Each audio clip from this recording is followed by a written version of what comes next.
Alright, this presentation goes with Chapter 21, Section 3, pages 509 to 513, and we'll be looking at the Progressive Era presidents. There are three in particular, starting with President Teddy Roosevelt. He was a vice president and became president when President McKinley was assassinated, and then he took over the office. Very outgoing guy, very well liked, very kind of loud and boisterous. Very adventurous, a daredevil. He just liked to have a good time, and people kind of really enjoyed that about him. Some of the things that happened during his presidency, the miners were going on strike against the mining companies because of the low pay and the terrible conditions, and he had government step in and negotiate a deal between the miners' union and the mining owners. And it became known as the square deal, and a square deal basically means that people are getting fair treatment, and that kind of became his slogan. He was always about the square deal, about everybody being treated fairly. He also broke up trusts, and trusts, if you remember, are the idea that one large company owns several smaller companies, and because the monopoly, they own so much, they can lower the prices until they put any of their competition out of business, and then once that happens, they can raise the prices back up because they're now the only game in town, and the only place you can buy it is from them at the higher prices. So very unfair, obviously. And Teddy Roosevelt became known as a trust buster because he used the power of his office in the federal government to pass laws that would break up these trusts and make it illegal to create these large monopolies that had been happening as we've been seeing.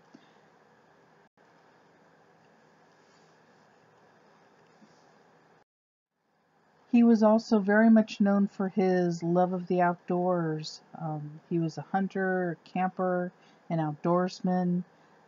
Before his presidencies, it tells you the federal government paid very little attention to the nation's natural resources, but he made conservation a very primary concern of his presidency.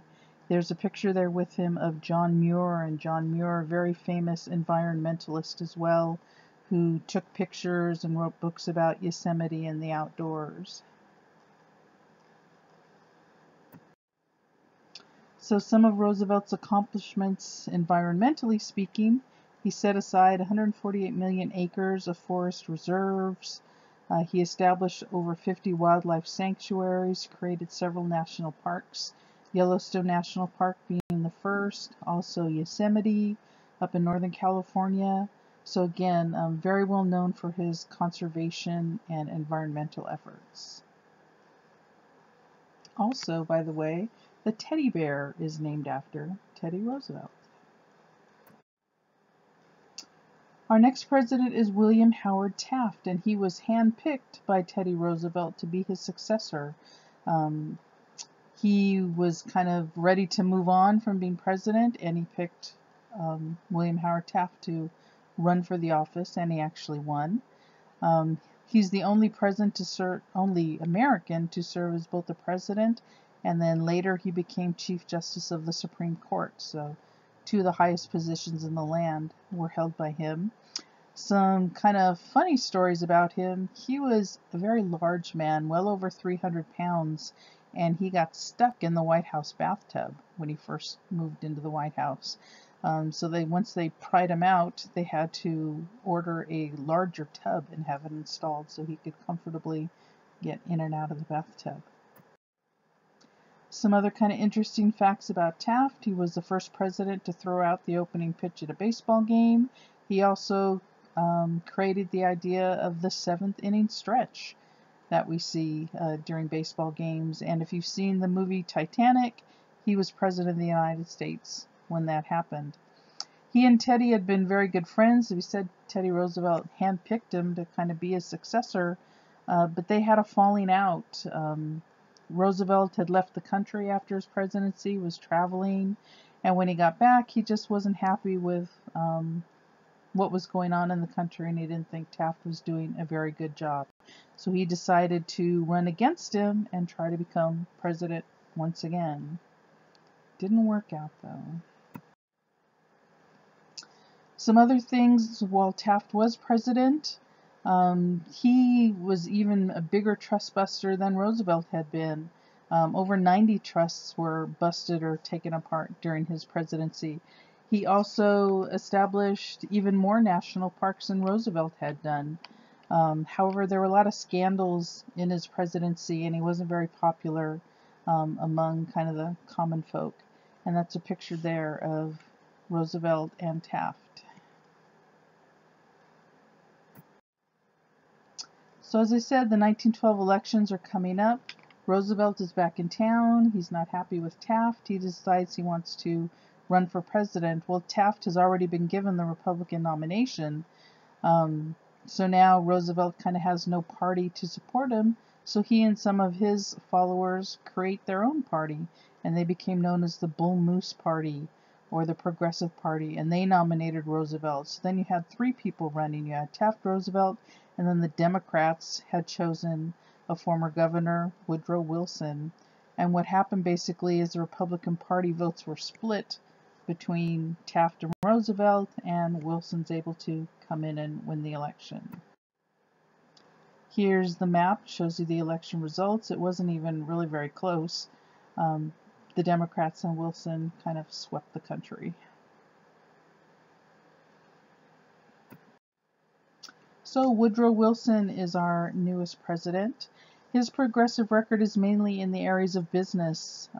Several new commissions were started: Departments of Labor, Department of Commerce, the Federal Reserve Act, Federal Trade Commission that still exists today, overseeing that businesses are working fairly.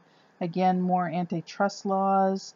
Some child labor laws were passed during his presidency.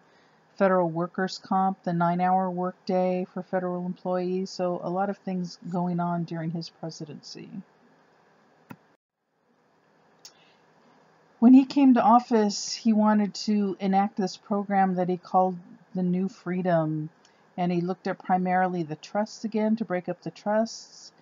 Tariffs are taxes on foreign goods, and then high finance, again, all the very wealthy Americans and their companies, and wanted to try to kind of equalize things instead of the wealthy having everything. As I said, the Federal Trade Commission was one of the organizations started during his presidency. Still exists today. The FTC protects consumers from business fraud. Today they're very much involved in ID theft, which you hear a lot about on the news. So if there's any kind of business that you think is cheating you or having some unfair practices, you can report them to the FTC. The federal income tax, that's the 16th Amendment we've looked at previously, where now people's incomes are taxed. And that happened basically because Wilson lowered the tariffs, the tax on foreign goods, so there was less money coming in, and that money had to come from somewhere. So the federal income tax was developed, and now people are being taxed on their income. This was started to primarily get more money from the wealthy people, that they would have to pay more because they had more. Also the temperance movement, which we again have read about previously, the 18th Amendment, whereas the prohibition of alcohol, that happened during his presidency as well. As we've seen before, and you saw in some of the videos, it lasted about a dozen years, but not very successful, and it basically led to lots of crime and mobs and corruption, and people were still drinking. It never really stopped people from drinking at all. And eventually the 18th Amendment is going to be repealed, and it's the only time that's ever happened, by the 21st Amendment, which basically said it's legal to drink again. And lastly, as we've already seen during Wilson's presidency, women win the vote, suffrage again, meaning the ability to vote. And now women as well as men of all races are allowed to vote. So some of the limits of progressivism, we've seen a lot of the kind of the good that came out of this era, as far as things they were doing to try to help people live better lives. So they were responsible for many very important reforms. However, they really kind of turned their back on equality for African Americans. Each of the progressive presidents really did nothing to help the African Americans. Remember the Plessy versus Ferguson court ruling, the separate but equal law that allowed for segregation, the separation of people based on their races. That was still going on in the country through each of these presidencies. None of them really took a stand to do anything about it.